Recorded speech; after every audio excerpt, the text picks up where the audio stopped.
just up ahead. You are prepared. Don't put away your friend, your weapon. It is glowing in your hand, ready to serve. The oily tail end of your necktie-turned fuse glistens in the cool spring light. Yes, I hear commotion. Let's go. Good. Be ready to take damage.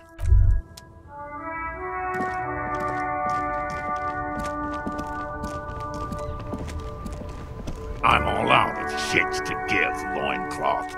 Welcome to the fucking reckoning. Put your damn gun down. People are gonna get hurt. We need to talk this through. All right? Shut up! You're not gonna talk yourself out of this, loincloth shit fuck.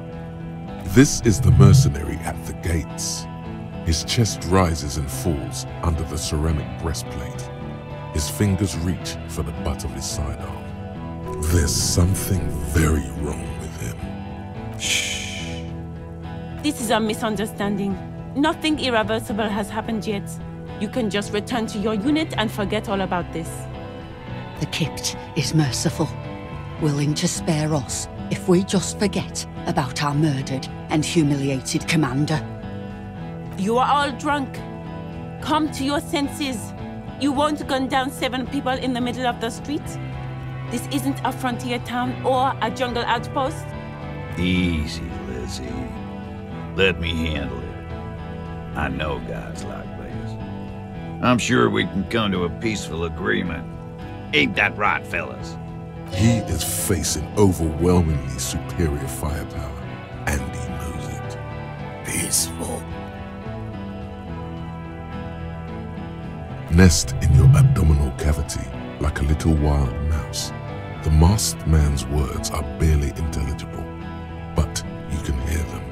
Fuck, there's the third one. How did we miss something like this? The lieutenant is genuinely worried for his life. You should consult him before getting in there.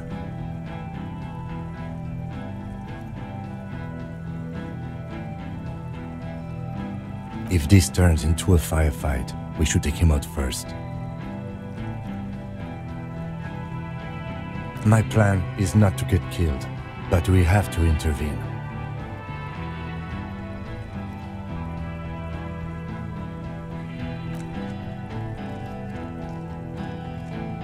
Get lost, comedian. You cops had your chance. Now it's fucking time for some justice. Pig fuck!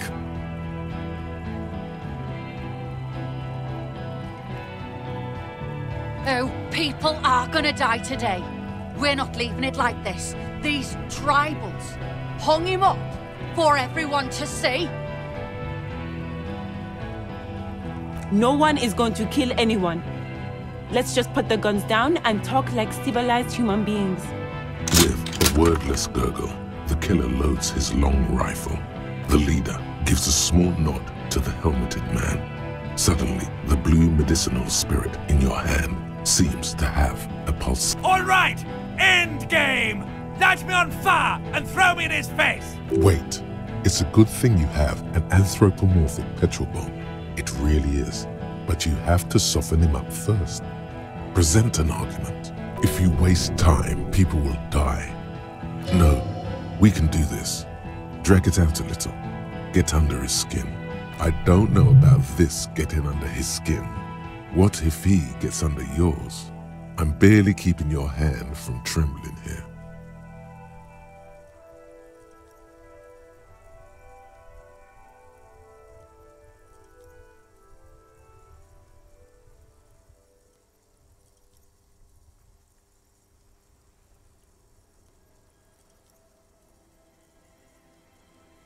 Who the fuck is that?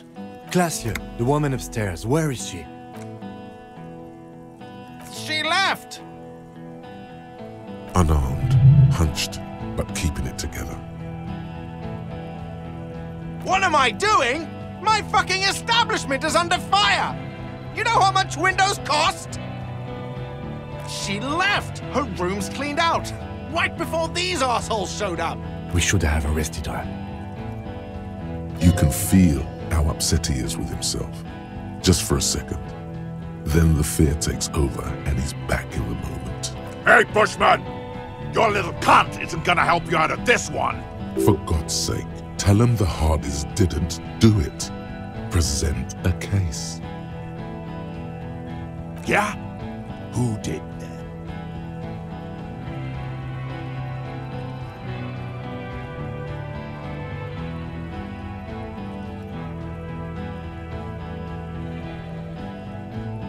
How fucking convenient.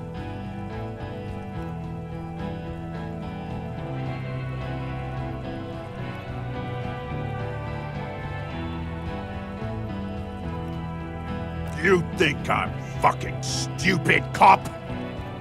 What if I just shot one of your pals here, right now, huh? How about the kid? Tell me, it's a magic fucking sniper one more time.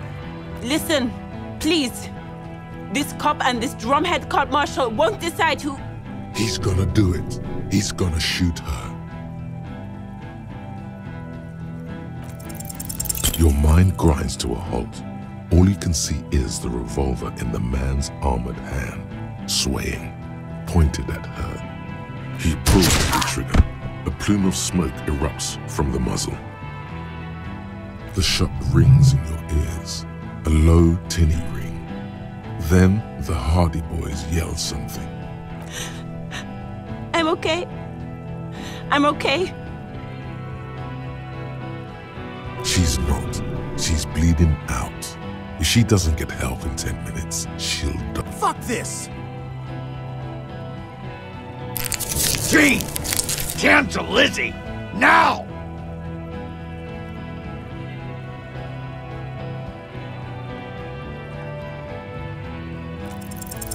Dangerous. Ask about him first. You don't want personal facts about his dead friend coming out of your mouth. He has to start it. Sergeant Major Raoul Cortiner, reporting in to burn this fucking mud hut to the ground. As he moves, the interlocking pieces of his armor click softly. For killing, maiming, and humiliating our commanding officer, you're all sentenced to death by lead.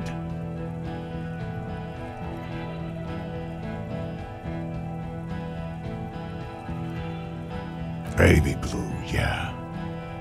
Like someone fucked up and put a baby's eyes on a grown man. It was creepy, but bitches like that shit, I guess. Or, I don't know what bitches like. I just know how to mow down cloths.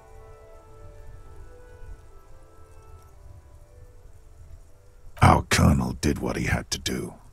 It was either one cunt, or 100 of them. Rude here. In your shit pipes, right in the fucking... He likes to fire mortars at random coordinates. Wipe out mud huts like that. When he gets bored, Laley knew how to command. He was a good commander. I can see you miss him. Oh yeah! He would have commanded this fuckhell way better than I did. But that didn't happen. Because Hayseed Bill and Kipty the Kipt here fucking murdered him. Had him stink the village up for 2 weeks after. And you fucks did nothing. Listen, man. We told you we... Told us what? What did you say? Tattoo fuck, you'll die next. Right when the she-kid's out.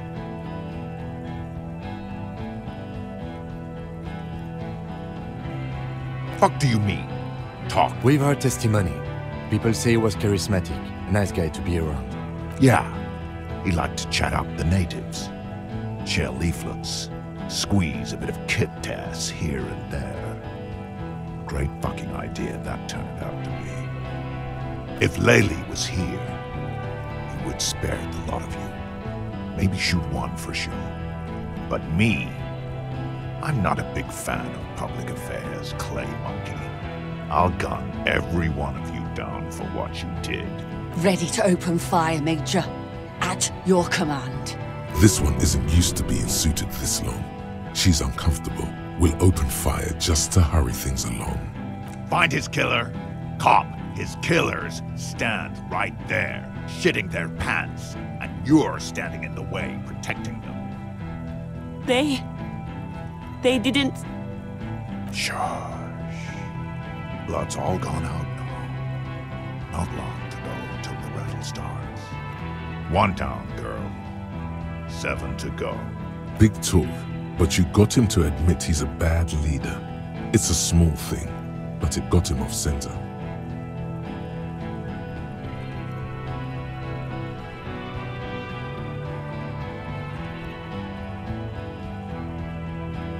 Rude.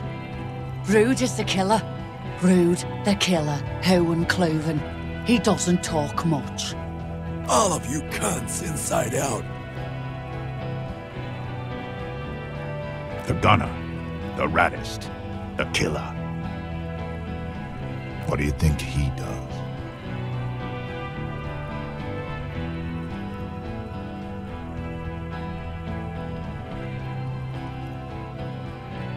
Huh? What are we waiting for? Let's blow that pig fucking mouth off his face. Lance Corporal! Just fucking shut up and wait for your order. Yes. Yeah? So what? You should be drunk too.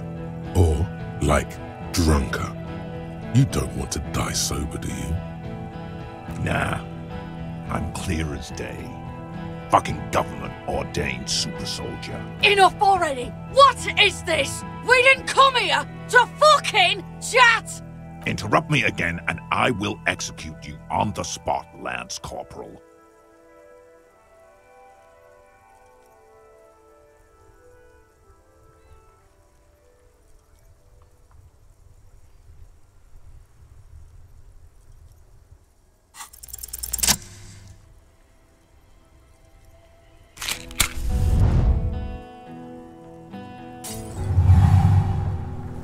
With a crash of shattering glass and a terrible roar, the fire draws in oxygen. The bomb hits the mercenary in the chest, swallowing him in the fiery inferno. You see your tie, coiling around the man's neck. It is no longer horrific, but beautiful and pure. I only ever wanted you to have fun, Harry. My name, should you know it, is Jubson AS Men's Fashion Model Colorful Tie, catalogue number J327.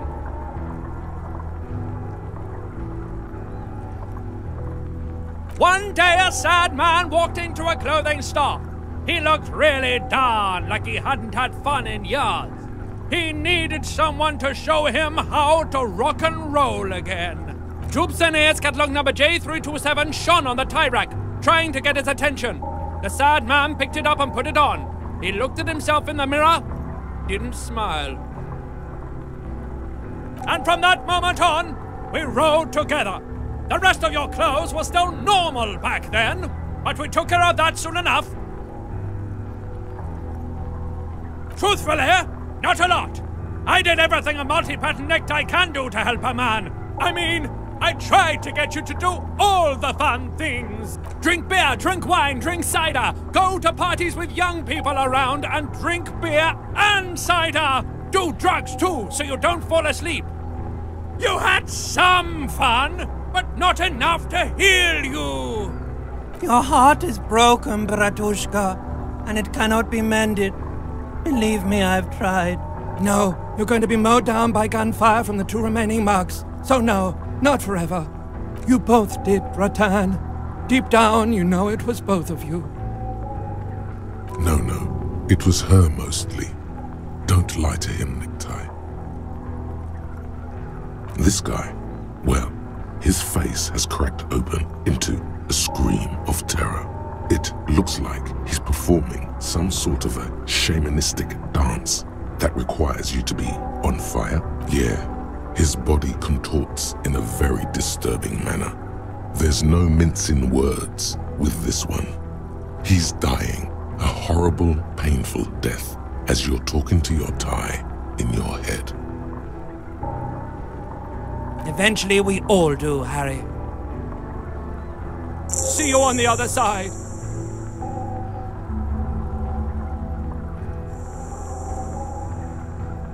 for God's sake! Watch out!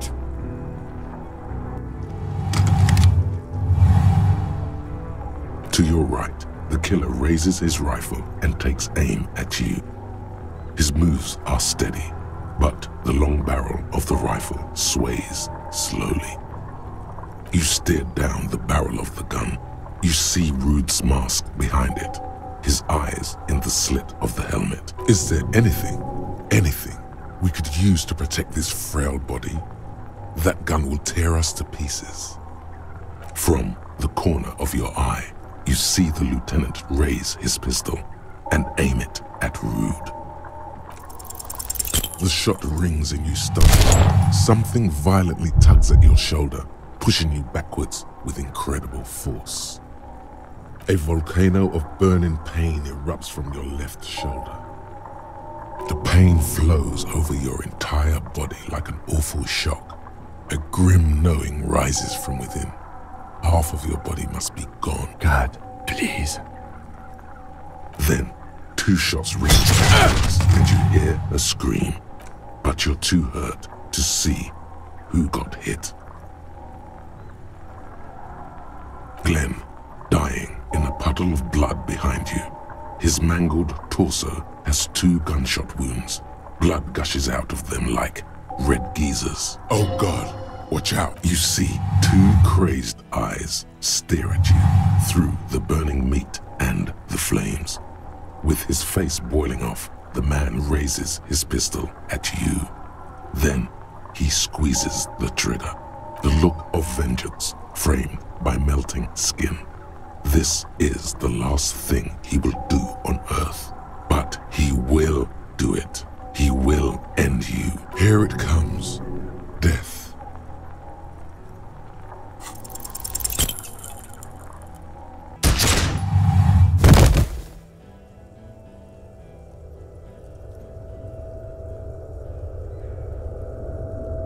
You can't. There is no time. Something inside your pelvis explodes. Your entire lower body is on fire and your legs can't support you. You fall down. The Hardy Boys are screaming, fighting, dying. Someone jumps over you. Nearby gunfire shatters glass. Stop! The cop! Protect the cop! He's down! The Hardy Boys are screaming. Stop! The cop! Protect the cop! He's down! Nothing. A persisting darkness. Dancing lights of pain. Distant shadows cast by them. Like a hellish play. You're bleeding out.